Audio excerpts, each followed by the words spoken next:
Hi అండి, అందరికీ నమస్కారం. వెల్కమ్ టు ఉలోచా కిచెన్. ఈరోజు మనం చేసుకోబోయే రెసిపీ ఏంటంటే స్వీట్ ఐటమ్. ఇది ఒక డిఫరెంట్ స్వీట్ ఐటమ్. దీని పేరు వచ్చి కునఫా. దీన్ని చాలా ఈజీగా తక్కువ టైంలోనే చేసుకోవచ్చు. ఒక్కసారి తిన్నారంటే మళ్ళీ మళ్ళీ తినాలి అనిపించేలా ఉంటుంది స్వీట్. పిల్లలు మళ్ళీ మళ్ళీ అడిగి చేయించుకొని మరీ తింటారు. దీన్ని గనక మనము ఒకరోజు ముందు చేసి పెట్టుకొని అలా బయటికి వెళ్ళొచ్చినప్పుడు తింటే గనక మస్తు మంచిగా ఉంటుంది. భలే టేస్టీ కూడా ఉంటుంది. ఈ స్వీట్ రెసిపీని తయారు చేసుకోవడానికి కావాల్సిన పదార్థాలు ఏంటో చూద్దాం. ఇది వచ్చేసి సేమియా అండి, సన్న సేమియా. ఇది ఒక 250 గ్రామ్స్ వరకు, అంటే పావు కిలో వరకు తీసుకుంటున్నా. దీంట్లో వైట్ కూడా ఉంటుంది, నేను అలా కాకుండా బ్రౌన్ది తీసుకున్నా. ఇట్లా సన్నగా మెదుపుకోవాలి. ఇది ఒక 250 గ్రామ్స్ వరకు ఉంటుంది, అంటే పావు కిలో. మనకు ఈ సేమియాలు ఏ సూపర్ మార్కెట్లో కానీ ఎక్కడైనా అవైలబుల్గా ఉంటాయి. ఇట్లా చిన్నగా సన్నగా చేసుకున్న సేమియాలోకి ఒక 2 స్పూన్ల వరకు నెయ్యి వేసుకోవాలి. ఇది నేను ఇంట్లో చేసుకున్న నెయ్యి అండి. అలాగే నేను ఇక్కడ షుగర్ పౌడర్, ఈ షుగర్ పౌడర్ కూడా ఒక 2 చెంచాల వరకు, ఒక 2 చెంచాల షుగర్ని మిక్సీలో వేసుకున్నాను. అంటే ఇది దీనికి మాత్రమే సరిపోయేలా, మళ్ళీ మనం పాలలో వేసుకోవడానికి సపరేట్ తీసుకుందాం. షుగర్ పౌడర్ని కూడా ఒక 2 టీ స్పూన్లు. నేను దీంట్లోనే ఒక 3 ఇలాచీలు వేసి మిక్సీ చేసుకున్నా.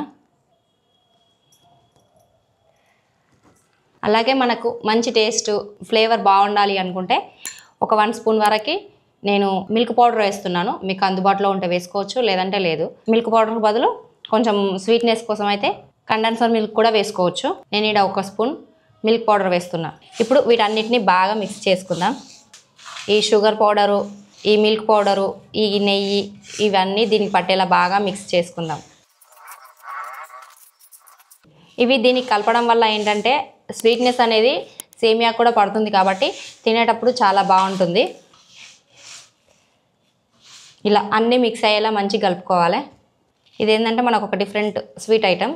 మనము పండగలప్పుడు కానీ ఇంట్లో ఏదైనా ఫంక్షన్స్ అయినా ఎలాగో స్వీట్స్ చేస్తూ ఉంటాం కదా, అలా కాకుండా రెగ్యులర్ స్వీట్స్ కాకుండా ఇట్లా కొంచెం వెరైటీగా డిఫరెంట్గా చేసి పెడుతుంటే తినే వాళ్ళకు కూడా అరే ఈ స్వీట్ ఏదో భలేగా ఉంది కదా అనిపిస్తుంది. నెక్స్ట్ చేసే ప్రాసెస్ ఏందో కూడా చూద్దాం. దీని తర్వాత నెక్స్ట్ మనకు కావాల్సింది ఏంటంటే పాలండి. ఒక 1/2 లీటర్ పాలు కావాలి. అలాగే 1 టీ స్పూన్ వరకు కస్టర్డ్ పౌడర్ కావాలి. ఇవన్నీ బాదం, కాజు, కొబ్బరి, గులాబీ రేకులు, ఇవన్నీ ఫైనల్గా గార్నిషింగ్ కోసం కావాలి. ఒక ప్యాన్ పెట్టుకొని మనం మిల్క్ పౌడరు, చక్కెర పౌడరు, ఇలాచి, నెయ్యి వేసి కలిపెట్టుకున్న ఈ సేమియాని మనం ఫ్రై చేసుకుందాం. మంచి కొంచెం గోల్డెన్ బ్రౌనిష్ కలర్ వచ్చే వరకు ఫ్రై చేసుకుందాం. స్లో టు మీడియం ఫ్లేమ్లో మాత్రమే గ్యాస్ను పెట్టుకోవాలి. హై ఫ్లేమ్లో పెట్టుకుంటే ఇవి మాడిపోతాయి. అందుకని చిన్న మంట మీద కానీ కొంచెం పెద్ద మంట మీద కానీ పెట్టి మంచిగా దీన్ని ఫ్రై చేసుకోవాలి. ఇలా చేయడం వల్ల ఏంటంటే మనం పట్టించిన ఈ 2 పౌడర్లు అనేటివి ఈ సేమియాకు మంచిగా పట్టుకుంటాయి. మనం ఇలా డిఫరెంట్ ఐటమ్స్ చేసుకుందాం ఇంట్లో. మా ఛానల్ని సబ్స్క్రైబ్ చేయండి, లైక్ చేయండి. ఫ్రెండ్స్ అండ్ ఫ్యామిలీ మెంబర్స్కి ప్రతి ఒక్కరికి మా వీడియోస్ని షేర్ చేయండి. చాలా రకాల డిఫరెంట్ ఐటమ్స్తో మీ ముందుకు వస్తాను. దీంట్లో డైరెక్ట్గా షుగర్ వేస్తే ఏంటంటే కరగడానికి చాలా టైం పడుతుంది, కాబట్టి ఇట్లా మనం చక్కెర పౌడర్ని వేయడం. మీడియం ఫ్లేమ్లో పెట్టి 3 నుంచి 5 నిమిషాల వరకు మంచిగా ఫ్రై చేసుకోవాలి. కలర్ చేంజ్ అవుతుంది, కలర్తో పాటు మంచి సువాసన కూడా వస్తుంది. అండ్ ఇదేంటంటే ఈ సేమియా వచ్చేసి షీర్ కుర్మాకు ఉపయోగిస్తారు కదా, ఆ సేమియా. ఇవే కాకుండా నేను మీ అందరికి ఇచ్చే ఒక చిన్న టిప్ ఏంటంటే, మనము ఇంట్లో సబ్జా గింజలు నానబెడతాం కదా, అవి పిల్లలకి మార్నింగ్ వాళ్ళు ఇస్తే డైరెక్ట్ ఎలాగో తాగరు, కాబట్టి వాళ్ళు స్కూల్కి వెళ్ళేటప్పుడు వాటర్ బాటిల్లో అవి కొన్ని వేసి ఇవ్వండి. అక్కడ ఎలాగో టీచర్స్ ఉంటారు కాబట్టి. లేదా ఇలాంటి సబ్జా గింజలు, చియా సీడ్స్, ఇవన్నీ ఇలా వాటర్లో వేసి ఇవ్వడం కానీ, లేదంటే మనము సలాడ్స్ చేస్తుంటాం కదా, ఫ్రూట్ సలాడ్స్ అని, వాటిలలో వేసేయడం కానీ చేస్తూ ఉంటే పిల్లలు మంచిగా తింటారు. చూస్తున్నారు కదా, ఇది కలర్ చేంజ్ అయింది. ఇలా మనకు కలర్ మారితే సరిపోతుంది. దీన్ని ఒక గిన్నెలోకి తీసుకుందాం. ఇప్పుడు ఇదే గిన్నెలో ఒక 1/2 లీటర్ వరకు పాలు వేసుకుందాం. ఈ 1/2 లీటర్ పాలలోనే కొద్దిగా తీసి పక్కకు పెట్టుకున్నానండి, ఎందుకంటే మనం కస్టర్డ్ పౌడర్ని కలపడానికి కావాలి కదా, దానికోసమని. ఇప్పుడు స్టవ్ని మనం పాలు ఒక పొంగొచ్చే వరకు మీడియం ఫ్లేమ్లో పెట్టుకోవాలి. ఇలాంటి వెడల్పు గిన్నెలో పాలుగా పెట్టుకుంటే తొందరగా పొంగవు, ఎందుకంటే వెడల్పు ఎక్కువ ఉంటుంది కాబట్టి తొందరగా పొంగవు. చూస్తున్నారు కదా, పాలు మరుగుతున్నాయి. ఈ మరుగుతున్న పాలలో ఒక 2 టేబుల్ స్పూన్ల చక్కెర వేస్తున్నాను.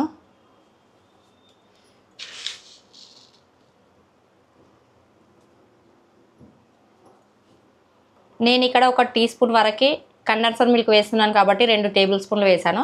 లేదు అంటే ఇంకొక 2 చెంచాల చక్కెర వేసుకోరి. ఈ చక్కెరని ఇట్లా మంచిగా గరగనిద్దాం. మళ్ళీ ఒక పొంగు వచ్చేదాకా మంచిగా కలుపుకోవాలి. ఇగో 1 టేబుల్ స్పూన్ వరకు కస్టర్డ్ పౌడర్. ఈ పౌడర్ అందుబాటులో లేకపోతే కార్న్ఫ్లోర్ అయినా వేసుకోవచ్చు. దీంట్లో కార్న్ఫ్లోర్ కూడా లేకపోతే మీ దగ్గర బాదం పౌడర్ ఉంటుంది కదా, ఒకవేళ బాదం పౌడర్ ఉంటే బాదం పౌడర్తో పాటైనా చేసుకోవచ్చు దీన్ని. దీంట్లో చల్ల పాలు వేసి కలుపుకుందాం. ఉండలు లేకుండా మంచిగా కలుపుకోవాలి. ఈ స్వీట్ చేసుకోవడానికి ఇంకా మనకు క్రీమ్ మిల్క్ అయితే ఇంకా చాలా చాలా టేస్టీగా ఉంటుంది. ఫ్రెష్గా మనకు అప్పుడే దొరికిన బర్రెపాలు ఉంటాయి కదా, ఊళ్ళల్లో అయితే బర్రెపాలు చాలా ఉంటాయి. బర్రెపాలు కానీ ఉంటే బాగా టేస్ట్గా ఉంటుంది. ఇలా మనం కస్టర్డ్ పౌడర్ మిక్స్ని కలిపి పెట్టుకోవాలి. చూస్తున్నారు కదా, ఇక ఇట్లా మరుగుతున్న పాలల్లో ఇప్పుడు మనం కలిపి పెట్టుకున్న ఈ కస్టర్డ్ పౌడర్ మిక్స్ని, ఇది లేకపోతే మనకు కార్న్ఫ్లవర్ కూడా వేసుకోవచ్చు అండి. ఉంటే ఇది వేసుకోండి, లేదంటే కార్న్ఫ్లవర్ అయినా సరే వేసుకోరు. ఇది వేసి బాగా మిక్స్ చేసుకోవాలి. మనం ఈ కస్టర్డ్ పౌడర్ వేయడం వల్ల పాలు చిక్కబడడం స్టార్ట్ అవుతాయి. ఇలా కలుపుతూ మిక్స్ చేసుకోవాలి, లేకపోతే ఉండలు గడ్డలు కడుతుంది. చిన్న మంట మీద ఒక 4 నుంచి 5 నిమిషాల దాకా ఈ మిక్స్ని ఇట్లా కలుపుకోవాలి. చూస్తారు కదా, పాలు అప్పుడే దగ్గరకు వచ్చేసినట్టు అనిపిస్తున్నాయి. ఒక 2 నుంచి 3 నిమిషాల దాకా పాలను అట్లా మగ్గించుకుందాం. మనము ఇట్లా కలపకపోతే ఇవేంటంటే కింద అడుగు పడుతున్నాయి పాలు, అందుకనే కలుపుతూనే ఉండాలి. ఇట్లా మంచిగా క్రీమ్ లాగా వస్తుంది. ఇప్పుడు ఈ టైంలో నేను 1 స్పూను కండెన్సర్ మిల్క్ వేసుకుంటున్నా.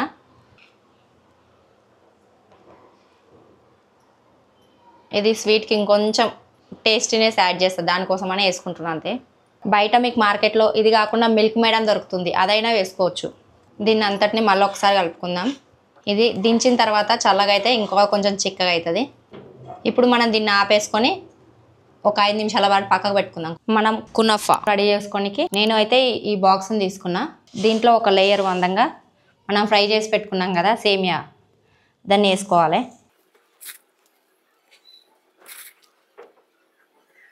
ఇప్పుడు ఇట్లాంటి ఒక కిందికి సాఫ్ట్గా ఉన్న ఒక గిన్నె తీసుకొని దీన్ని ప్రెస్ చేసుకోవాలి.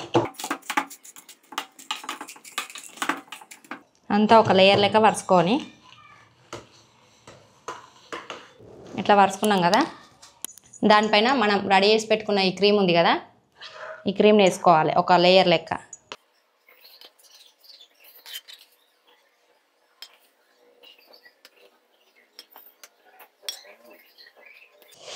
అట్లనే మళ్ళీ ఈ సేమియాను మళ్ళీ ఒక లేయర్ వేసుకుందాం.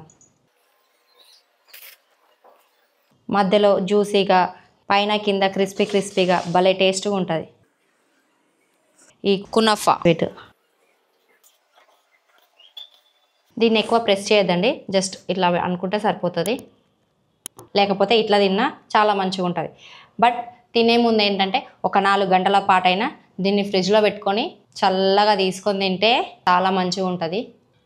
నేను ఇక్కడ ఒక 10 బాదాంలు, ఒక 10 కాజు, కొంచెం అంతా ఎండు కొబ్బరి తీసుకుంటున్నా. తినేటప్పుడు ఇవి అక్కడక్కడ తగులుతుంటే చాలా మంచిగా ఉంటుంది. అట్లనే నా దగ్గర రోజ్ పెటల్స్ గులాబీ రేకులు ఉండే, ఈ గులాబీ రేకులను కూడా తీసుకుంటున్నా. ఇవి స్వీట్లలో మంచి ఫ్లేవర్ని యాడ్ చేస్తాయి. గులాబీ రేకులు అనేది కూడా మీ ఆప్షనల్ అండి, మీకు నచ్చితే తీసుకోవచ్చు, లేదంటే లేదు. దీన్ని ఇప్పుడు మనం ఒక 4 గంటల పాటు కానీ లేదంటే ఓవర్ నైట్ కానీ ఫ్రిడ్జ్లో పెట్టుకొని చల్లగా సర్వ్ చేసుకుంటేనే చాలా మంచిగా ఉంటుంది. ఇప్పుడు దీన్ని మూతతో క్లోజ్ చేసుకొని ఒక 4 గంటల పాటు ఫ్రిడ్జ్లో పెట్టుకుందాం. లేదు అన్న ఓవర్ నైట్ అయినా పెట్టుకోవచ్చు, ఎంత చల్లగా తింటే అంత టేస్టీగా ఉంటుంది. దీన్ని ఇప్పుడు ఫ్రిడ్జ్లో పెట్టుకొని చూస్తున్నారు కదా, ఒక 4 గంటల తర్వాత మనం ఫ్రిడ్జ్లో పెట్టి తీసుకున్న సేమియా కునఫా, ఇది ఎంత క్రిస్పీగా ఎంత జ్యూసీగా ఉందో తెలుస్తుంది కదా. దీన్ని మీరు ఇంట్లో తయారు చేసుకొని ఎలా ఉందో చెప్పండి.